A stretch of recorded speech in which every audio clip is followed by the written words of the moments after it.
Warahmatullahi wabarakatuh. Saya dari kelompok 2 akan mempresentasikan anatomi fisiologi jantung. Kelompok saya terdiri dari 6 orang.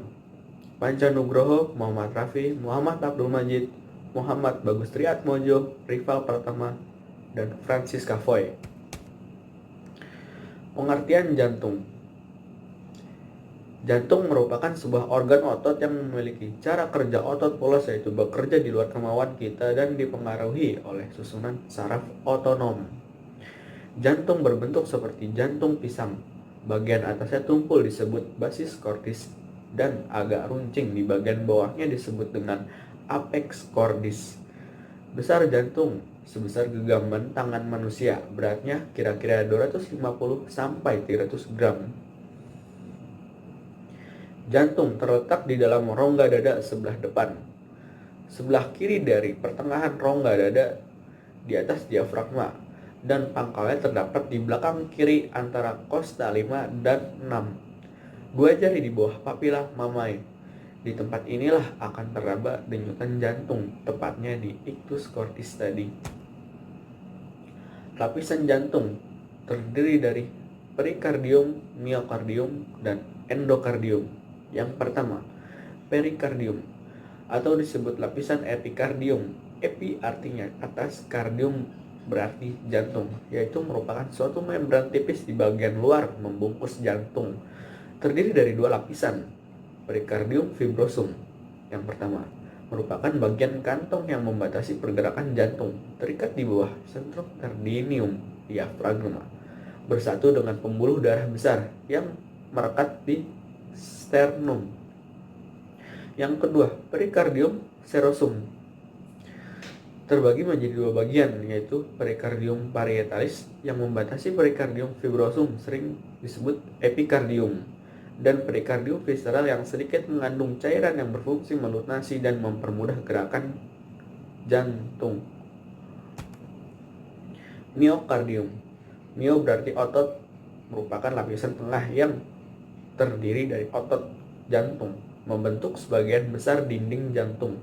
Serat-serat otot ini tersusun secara spiral dan melingkari jantung. Lapisan otot ini yang nantinya akan menerima darah dari arteri koroner. Endokardium. Endo berarti di dalam, adalah lapisan tipis endotelium, yaitu suatu jaringan epitel yang unik dan melapisi bagian dalam seluruh sistem sirkulasi peredaran darah. Lapisan ini bersifat sangat licin untuk aliran darah seperti endotel lainnya pada pembuluh darah. Ruang jantung. Ruang jantung terbagi atas 4 ruang, yaitu atrium kiri dan atrium kanan, berada pada serambi. Yang kedua, ventricle kiri dan ventricle kanan, berada pada bilik. Atrium dan ventricle masing-masing dipisahkan oleh sebuah katup, sedangkan bagian kiri dan kanan dipisahkan oleh skat yang disebut septum. Di sini ada ruang jantung yang ruang jantung terbagi atas 4 ruang, yaitu atrium kiri dan atrium kanan atau serambi, dan ventricle kiri dan ventricle kanan atau bilik. Atrium dan ventricle masing-masing dipisah oleh sebuah katup, sedangkan bagian kiri dan kanan dipisahkan oleh sekat yang disebut septum. Di sini ada gambar penjelasan tentang bagian-bagian jantung. Lalu kemudian septum atau sekat adalah suatu partisi otot kontinu yang mencegah pencampuran darah dari kedua sisi jantung. Lalu ada atrium kanan, berfungsi sebagai penampung atau reservoir darah yang rendah akan oksigen dari seluruh tubuh. Darah tersebut mengalir melalui cava superior dan vena cava inferior serta sinus coronarius yang berasal dari jantung itu sendiri. Kemudian darah dipompakan dari ke ventricle kanan dan selanjutnya ke paru-paru. Lalu di sini ada atrium kiri, menerima darah yang kaya akan oksigen dari kedua paru melalui 4 buah vena pulmonalis. Atrium kiri menerima darah sebagai kontraksi yang dipicu oleh nodus sinoatrial. Selanjutnya darah melewati katup mitral menuju ventrikel kiri. Lalu di sini ada ventrikel atau bilik. Yang pertama ada ventrikel kanan, menerima darah atrium kanan dan dipompakan ke paru-paru melalui arteri pulmonalis. Lalu yang kedua ada ventrikel kiri, menerima darah dari atrium kiri dan dipompakan ke seluruh tubuh melalui aorta. Lalu di sini ada katup-katup jantung. Yang pertama ada tricuspidalis yang pertama. Lalu berada di antara atrium kanan dan ventrikel kanan. Bila katup membuka, darah akan mengalir dari atrium kanan menuju ke ventrikel kanan. Katup tricuspidalis berfungsi mencegah kembalinya aliran darah menuju atrium kanan dengan cara menutup pada saat ventrikel berkontraksi. Sesuai pada namanya, katup tricuspidalis memiliki 3 daun katup. Selanjutnya ada katup pulmonal. Setelah katup tricuspidalis tertutup, darah akan mengalir dari ventrikel kanan melalui truncus pulmonalis. Truncus pulmonalis ini bercabang menjadi arteri pulmonalis kanan dan kiri. Pada pangkal truncus pulmonalis ini terdapat katup pulmonalis yang terdiri dari 3 daun katup yang terbuka bila ventrikel kanan berkontraksi dan menutup saat relaksasi, sehingga memungkinkan darah mengalir dari ventrikel kanan ke arteri pulmonalis. Katup bicuspidalis atau disebut katup mitral mengatur aliran darah dari atrium kiri menuju ventrikel kiri. Seperti katup tricuspidalis, katup bicuspidalis menutup pada saat kontraksi ventrikel. Katup bicuspidalis terdiri dari 2 daun katup. Katup aorta. Katup aorta terdiri dari 3 daun katup yang terdapat pada pangkal aorta. Katup ini akan membuka pada saat ventrikel kiri berkontraksi sehingga darah mengalir ke seluruh tubuh. Sebaliknya, katup akan menutup pada saat ventrikel kiri relaksasi sehingga mencegah darah masuk kembali ke dalam ventrikel kiri. Peredaran darah jantung. Peredaran darah jantung terdiri dari peredaran darah besar dan peredaran darah kecil. Darah yang berasal dari sirkulasi sistemik atau dari seluruh tubuh masuk ke atrium kanan melalui vena besar yang dikenal dengan vena cava. Darah yang masuk dalam atrium kanan berasal dari jaringan tubuh penuh CO2 dan miskin O2. Darah tersebut mengalir dari atrium kanan melalui katup ke ventrikel kanan yang memompanya keluar melalui arteri pulmonalis ke paru. Dengan demikian, sisi kanan jantung memompa darah yang miskin O2 ke sirkulasi paru. Di dalam paru, darah akan kehilangan CO2 dan menyerap O2 segar sebelum dikembalikan ke atrium kiri melalui vena pulmonalis. Darah menjadi kaya O2 yang kembali ke atrium kiri kemudian mengalir ke dalam ventrikel kiri. Dari ventrikel kiri dipompakan ke seluruh tubuh. Jadi, sisi kiri jantung memumpah darah yang kaya akan O2 ke dalam sirkulasi sistemik. Arteri besar yang membawa darah keluar dari ventrikel kiri adalah aorta, yang bercabang menjadi arteri besar dan mendarahi seluruh jaringan tubuh. Pembuluh darah besar jantung. Yang pertama ada vena cava superior, yaitu vena besar yang membawa darah kotor dari bagian atas diafragma menuju atrium kanan. Vena cava inferior, yaitu vena besar yang membawa darah kotor dari bagian bawah diafragma ke atrium kanan. Yang ketiga ada sinus coronari, yaitu vena besar di jantung yang membawa darah kotor dari jantung itu sendiri. Yang keempat ada pulmonary trunk, yaitu pembuluh darah besar yang membawa darah kotor dari ventrikel kanan ke arteri pulmonalis. Yang kelima ada arteri pulmonalis, yaitu pembawa darah kotor dari pulmonary trunk ke kedua paru-paru. Yang keenam ada vena pulmonalis, yaitu terbagi 2 kiri dan kanan yang membawa darah bersih dari kedua paru-paru menuju atrium kiri.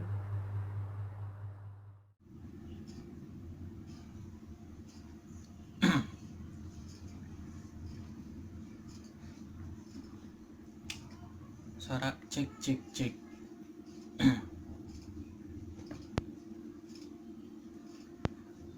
Lalu Lalu selanjutnya ada ascending aorta, yaitu pembuluh darah besar yang membawa darah bersih dari ventrikel kiri ke arcus aorta ke cabangnya, yang bertanggung jawab dengan organ tubuh bagian atas. Lalu ada descending aorta, yaitu bagian aorta yang membawa darah bersih dan bertanggung jawab dengan organ tubuh bagian bawah. Jadi ascending aorta itu dia bertanggung jawab dengan bagian tubuh sebelah atas, lalu yang descending aorta itu dia ke organ tubuh bagian bawah. Lalu lanjut, fisiologi jantung. Jantung terdiri dari 3 tipe otot utama, yaitu otot atrium, otot ventrikel, dan otot khusus penghantar rangsangan. Secara fisiologi, jantung merupakan organ utama yang sangat vital dibandingkan dengan organ-organ lainnya. Dengan kata lain, apabila fungsi jantung terganggu, maka akan besar pengaruhnya pada organ yang lainnya. Jadi jantung itu yang paling utamanya dari bagian tubuh kita. Jadi ketika jantung itu terganggu, fungsi jantungnya itu terganggu, maka organ-organ lainnya itu juga akan berpengaruh. Lalu berbicara mengenai fisiologi jantung, maka hal-hal yang terdiri dari fisiologi jantung yaitu siklus jantung, sistem pengaturan jantung, sistem kelistrikan jantung, bunyi jantung, dan curah jantung. Yang pertama, sirkulasi jantung. Secara umum, sirkulasi jantung dibagi menjadi dua bagian besar, yaitu sistol atau kontraksi jantung dan diastol, yaitu relaksasi atau ekspansi jantung. Secara spesifik, siklus jantung dibagi menjadi 5 fase. Yang pertama, fase ventricle filling, fase atrial contraction, lalu fase isovolumetric contraction, lalu fase ejection, dan terakhir fase isovolumetric relaxation. Lalu kita lanjut ke sistem pengaturan jantung. Serabut Purkinje adalah serabut otot khusus yang mampu menghasilkan impuls dengan kecepatan 5 kali lipat hantaran otot jantung. Lalu ada nodus sinoatrial.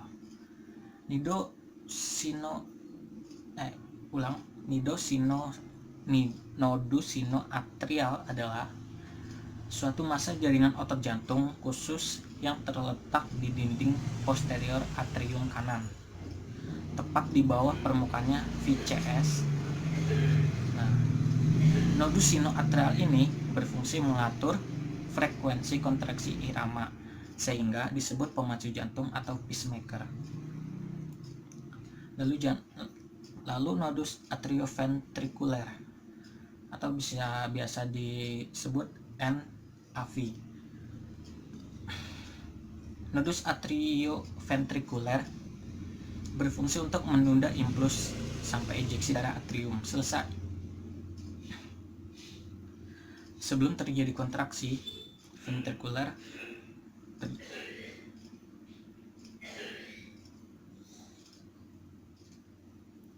kita ulang Cak. Ya elah. Nodus atrioventrikuler atau biasa disebut NAV, yaitu berfungsi untuk menunda impuls sampai ejeksi darah atrium selesai sebelum terjadi kontraksi ventrikuler. Berkas NAV yaitu berfungsi juga untuk membawa impuls sepanjang septumi interventrikuler menuju ventrikel. Lalu kita ke aktivitas kelistrikan jantung. Aktivitas kelistrikan jantung merupakan akibat dari perubahan permeabilitas membran sel yang memungkinkan pergerakan ion-ion melalui membran tersebut. Lalu dengan keluar masuknya ion-ion ini, maka terjadilah potensial muatan listrik, dan ion-ion tersebut bisa disebut itu kalium, natrium, dan kalsium. Kalium lebih banyak berada di dalam sel, sedangkan natrium dan kalsium banyak berada di luar sel. Udah kan, Cak?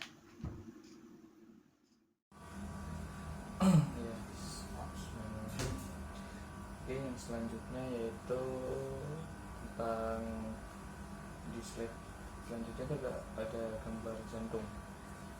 Nah, sudah ada impuls jantung. Impuls jantung itu berasal dari nodus SA sebagai pemacu jantung yang memiliki kecepatan depolarisasi tertinggi. Kemudian setelah dicetuskan, potensial aksi akan menyebar ke seluruh atrium kanan dan kiri. Nah, itu dari SA node itu adalah sebagai pemacu jantung yang memiliki kecepatan depolarisasi tertinggi. Kemudian setelah dicetuskan di potensial aksi tersebut, maka listrik tersebut akan menyebar ke seluruh atrium bagian kanan dan bagian kiri. Dan setelah dari nodus SA itu berjalan menuju atrium ke dalam ventricle melalui nodus AV. Nih dari gambar jantung yang di atasnya itu ada tuh SA node, AV node, AV node tuh di gambar. Nah, dari situ kemudian impuls berhenti sebentar untuk memastikan bahwa kontraksi atrium mendahului kontraksi vertikal supaya pengisian vertikal itu sempurna. Apabila impuls itu tidak berhenti, maka pengisian vertikal itu tidak sempurna. Nah, selanjutnya yaitu impuls kemudian berjalan dengan cepat ke septum antar ventricle melalui bundle His dan secara cepat disebar ke seluruhnya dengan miokardium melalui serabut Purkinje. Serabut Purkinje tuh yang ada tuh di gambar jantung di slide itu sebelumnya. Itu ada bundle of His tuh. Nah, itu fungsinya yaitu untuk menyebarkan listrik ke seluruh miokardium melalui serabut Purkinje. Nah, situ juga ada serabut Purkinje tuh di bawahnya. Serabut-serabut itu fungsinya buat menyebarluaskan. Nah, setelah itu dapat disimpulkan potensial aksi listrik jantung terdiri dari nodus SA, nodus AV, bundle His, dan serabut Purkinje.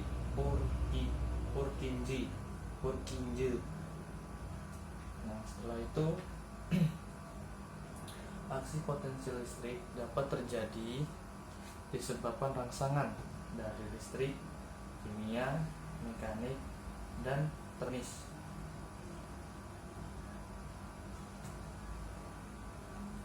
Nah, aksi potensial listrik itu dibagi dalam 5 fase.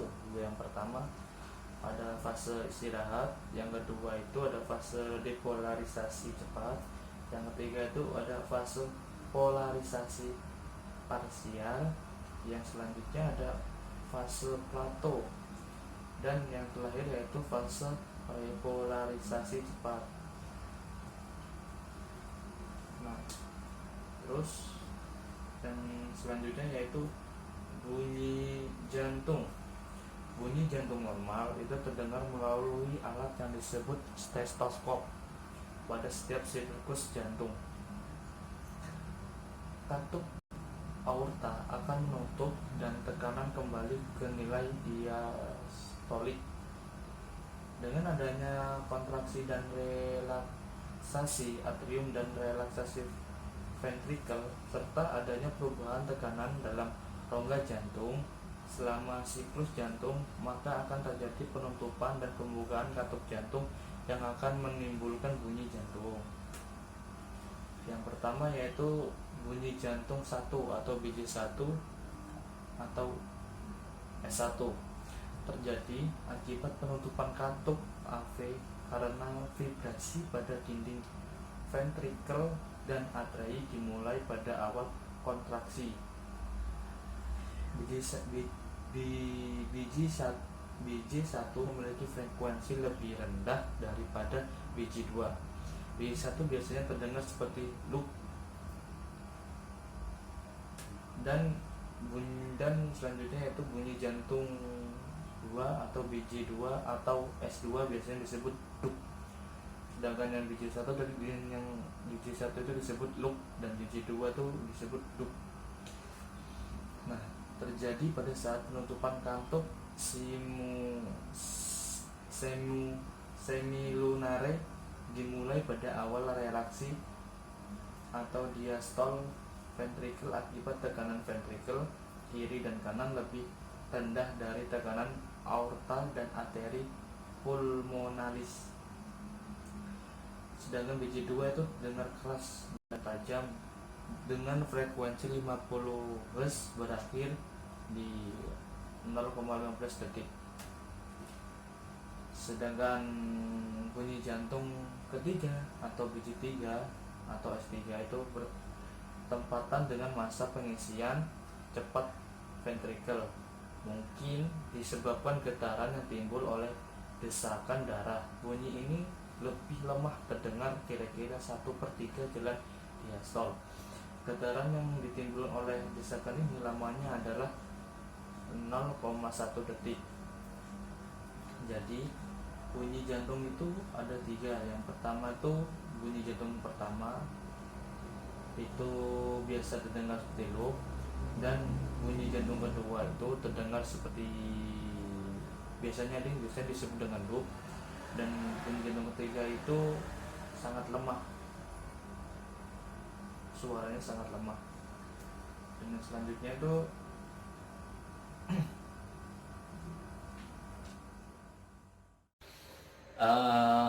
bunyi jantung 3 atau BC3 atau biasa disebut dengan S3 bertepatan dengan masa pengisian cepat ventrikel, mungkin disebabkan getaran yang ditimbulkan oleh desakan darah. Bunyi ini lebih lemah, terdengar kira-kira 1-3 jalan diastol. Getaran yang ditimbulkan oleh desakan ini lamanya 0,1 detik. Bunyi jantung 4 terkadang dapat terdengar segera sebelum bunyi pertama terjadi bila tekanan atrium tinggi atau ventrikel kaku, seperti pada hipertrofi ventrikel. Curah jantung. Nah, curah jantung ini merupakan jumlah darah yang dipompakan ventrikel dalam 1 menit. Jumlah curah tiap individu tidak selalu sama, tergantung pada kebutuhan jaringan perifer terhadap oksigen, nutrisi, ukuran tubuh.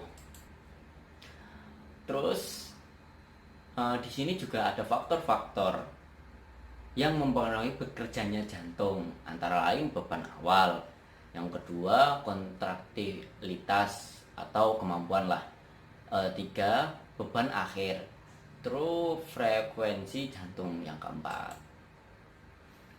Nah, di sini ada pembuluh darah.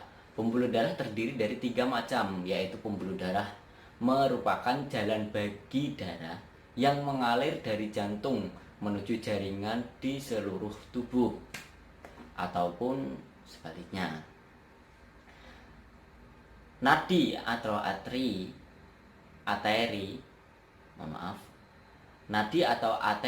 pembuluh darah vena, dan pembuluh darah kapiler.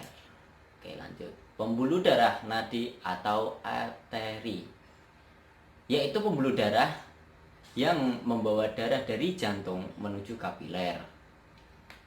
Arteri vertebrata dilapisi endotel dan mempunyai dinding yang relatif tebal, jadi dindingnya itu tebal, yang mengandung jaringan ikat elastis dan otot polos. Kelenturannya membantu mempertahankan tekanan darah, di antaranya denyut jantung. Nah, arteri yang kecil disebut arteriola. Itu yang kecil. Arteriola itu adalah arteri yang kecil. Arteriola terletak lebih dalam jaringan tubuh. Nah, itu akhirnya terletaknya lebih dalam di jaringan tubuh. Sedangkan arteri yang besar itu biasanya disebut aorta, ya kan? Aorta yang di luar atau yang keluar dari jantung. Itu pembuluh vena atau disebut juga pembuluh darah balik, yaitu pembuluh darah yang membawa darah ke arah jantung. Lapisan dari bagian ke dalam adalah endotel, jaringan elastis dan otot polos serta jaringan ikat fibrosa. Pada sepanjang bulu vena terdapat katup yang mencegah darah kembali ke jaringan tubuh. Pembuluh darah vena terletak lebih di atas permukaan tubuh daripada pembuluh arteri. Oke, lanjut. Pembuluh kapiler. Kapiler merupakan oksigen dan zat makanan yang berpindah dari ke dalam jaringan dan memungkinkan hasil metabolisme berpindah dari jaringan dalam darah. Pembuluh darah kapiler ada pembuluh darah terkecil dengan diameter kira-kira 7,5 mikro. Itu sangat kecil kalau mikro ya.